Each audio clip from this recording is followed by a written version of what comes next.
The Houthis should immediately release the 8 UN staff who were arbitrarily detained between January 23 and 25, as well as dozens of staff from UN agencies and Yemeni and international civil society organizations who continue to be arbitrarily detained. The latest wave of arrests is part of the Houthis' ongoing crackdown on human rights and humanitarian workers, which intensified last year. For over 2 weeks, the Houthis conducted a series of raids in areas under their control, arbitrarily detaining 13 UN staff and at least 50 staff from Yemeni and international civil society organizations. To date, only 3 people have been released, 1 UN staff member and 2 NGO staff members.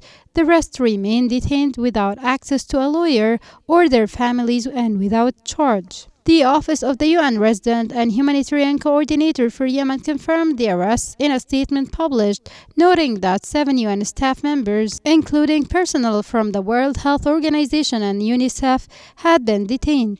UN Secretary General Antonio Guterres condemned the arrests, calling for the immediate and unconditional release of all detained individuals. The Houthis' actions continue a troubling pattern of repression of civic space in Yemen and a brutal targeting of human rights and humanitarian workers under baseless accusations of spying.